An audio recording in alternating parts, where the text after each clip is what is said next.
The manicured lawns of the palace grounds are a postcard of tranquility, a place where history whispers and tourists dream. But on a crisp spring afternoon, a single, sharp sound, the unmistakable crack of a hand striking young flesh, shattered the calm.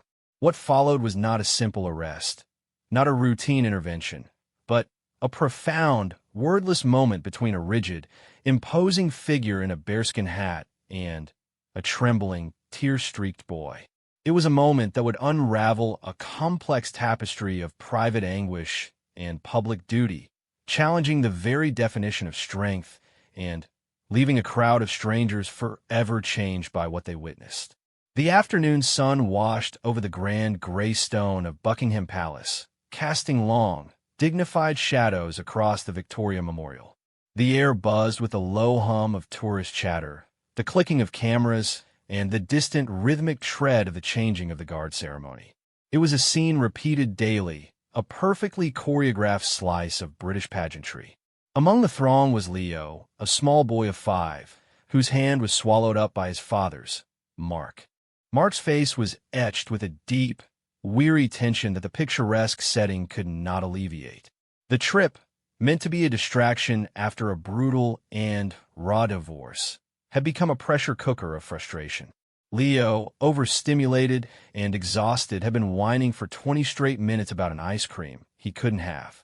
His pleas were a high-pitched drill into Mark's already fractured patience. "Leo, not now." I said no. Mark muttered, his grip tightening imperceptibly. But Leo, in the way of all tired children, tipped over the edge.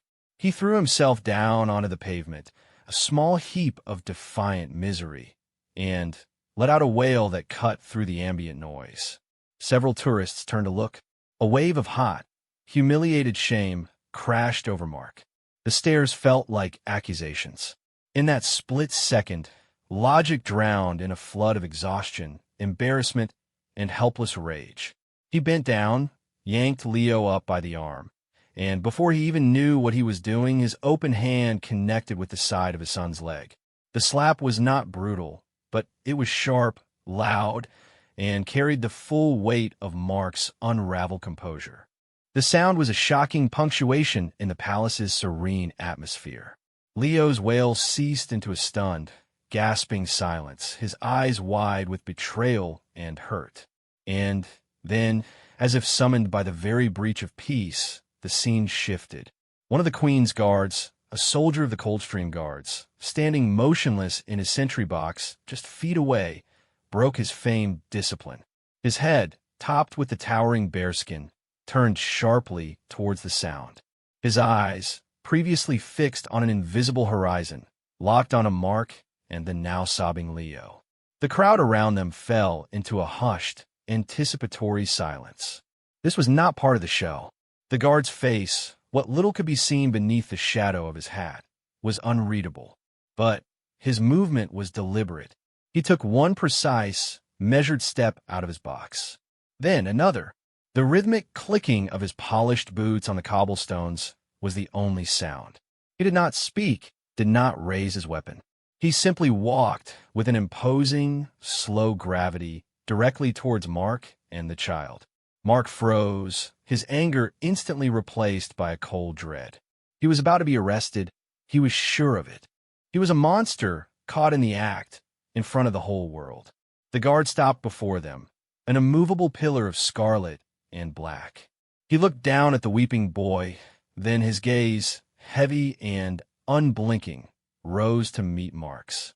Mark braced for the rebuke, for the hand on his shoulder. But it did not come. Instead, the soldier then did something that would be seared into the memory of every onlooker. Slowly, with a creak of leather, he reached into his tunic. He withdrew not handcuffs, but a small, pristine white handkerchief, neatly folded. He bent forward at the waist, a slight but formal dip, and offered it, not to Mark, but to the little boy. Leo, hiccuping, looked up at this giant, silent figure. The guard gave a single, almost imperceptible, encouraging nod. Leo, tentatively, took the handkerchief and buried his face in it. The guard then straightened up, his eyes returning to Mark. For a long, silent moment, he simply held Mark's gaze. There was no anger there, no condemnation. Instead, it was a look of profound, weary understanding, and within it a silent, formidable command. Get a hold of yourself. Then, without a word, he executed a crisp about turn and marched back to his post, resuming his statue-like stillness. The spell was broken. Mark, his own eyes now stinging, scooped Leo up, the boy clutching the white handkerchief like a talisman, and hurried away from the crowd, which began to murmur in a collective, emotional exhale. Mark did not go far. The shock of the guard's intervention was a bucket of icy water on the flames of his rage. He carried Leo, now quietly sniffling into the handkerchief, to a quieter bench in St. James's Park. The enormity of what he had done and what had just happened settled on him like a physical weight. He felt sick. He tried to gentle his voice. "Now, I'm so sorry. Daddy is so sorry." Leo just nodded, his small body still shuddering with residual sobs. "The soldier gave me his hanky," Leo whispered, his voice muffled by the cloth. "He was scary, but nice." Mark nodded, unable to speak. He looked down at the handkerchief. It was simple, white cotton, but in one corner, neatly stitched, were 3 small initials. JPR. A name. This anonymous, iconic figure had a name. The gesture, so simple yet so profoundly compassionate, had completely disarmed Mark's defensiveness. For the first time in months, he saw himself not as a victim of his circumstances, but through the eyes of that soldier, as a father failing his son. Meanwhile, back at the palace railings, the crowd was abuzz. A young woman from Sweden, Ellen, had captured the entire event on her phone. She replayed the video, her hand over her mouth. "Did you see his eyes?" she said to her friend. "He looked so sad." For both of them, an older British couple nearby, were discussing it in hushed tones. "Right thing, of course, but brave," the man said. "Could have been sacked for breaking character." But that was true character, that was. The story began to spread through the crowd, morphing slightly with each retelling.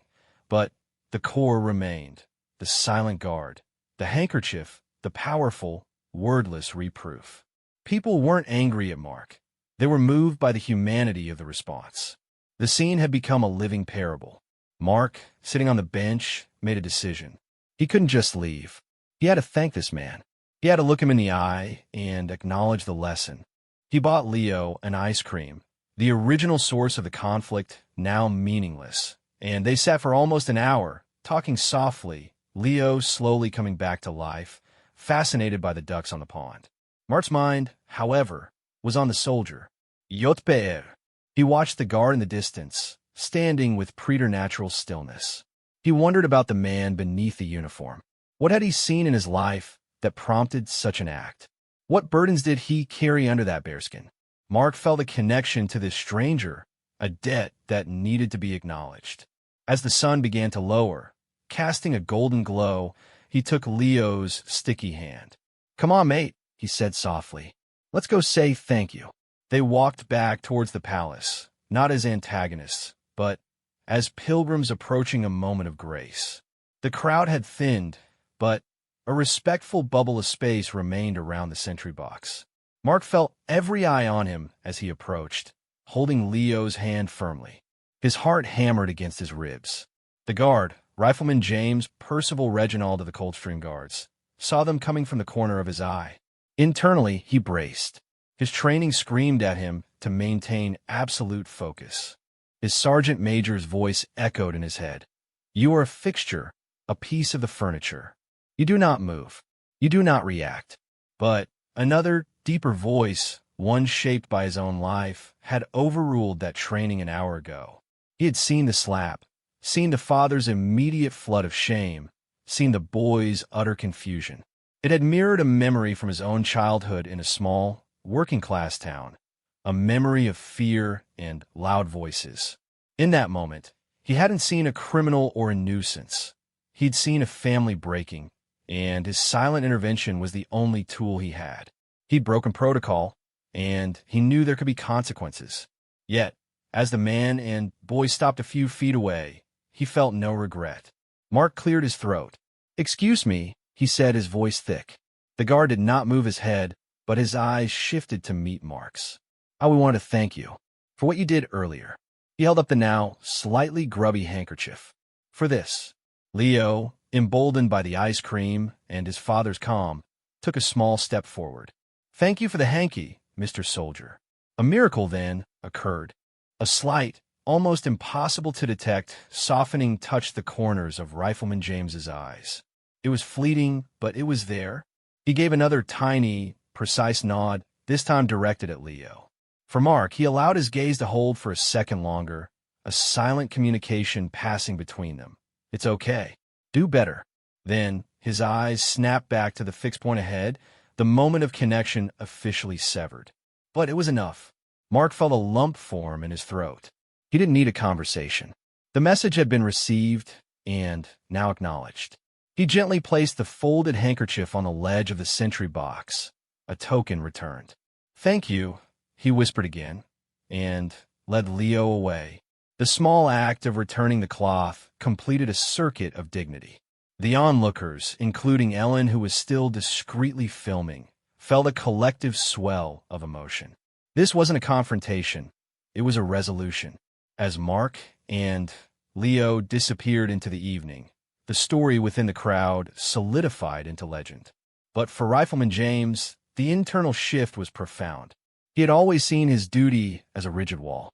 Today, he had learned it could be a bridge. He remained at his post, standing guard not just over a palace, but over a sliver of human kindness he had chosen to enact. The repercussions of the quiet afternoon rippled outward.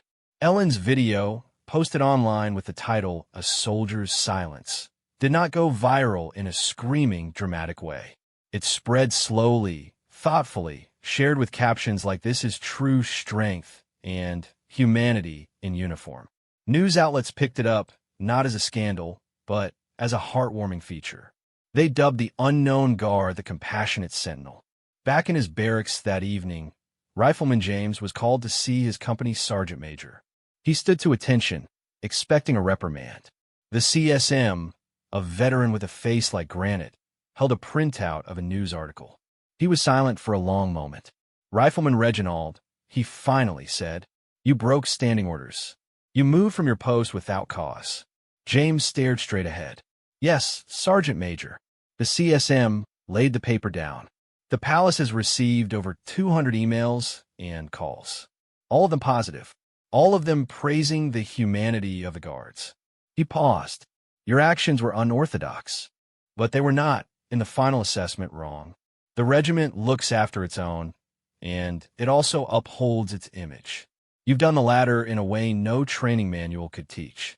Dismissed. James walked out, his legs slightly weak with relief. The validation was overwhelming. Meanwhile, Mark and Leo were on their train home.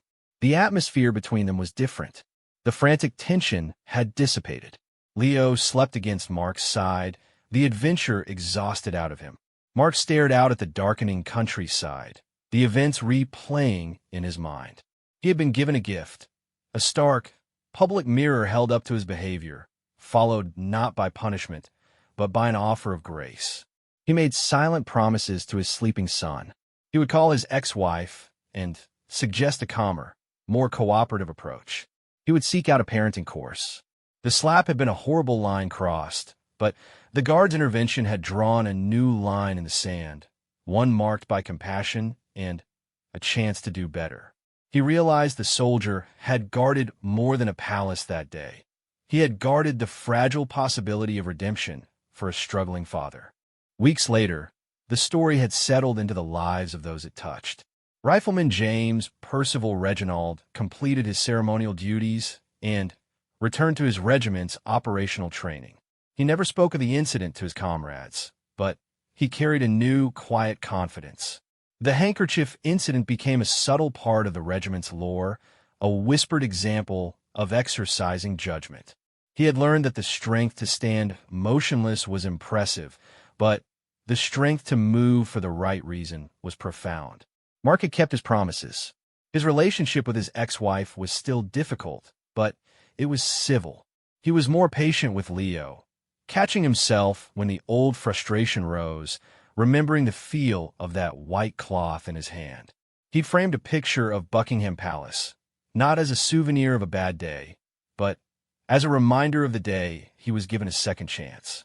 Leo, for his part, talked about his soldier for a long time, the memory transforming from a scary moment into a story of a kind giant who helped him when he was sad. The public memory of the event faded, as public memories do, replaced by newer stories. But for the hundreds who were there, and the thousands who saw the video, it left a permanent mark.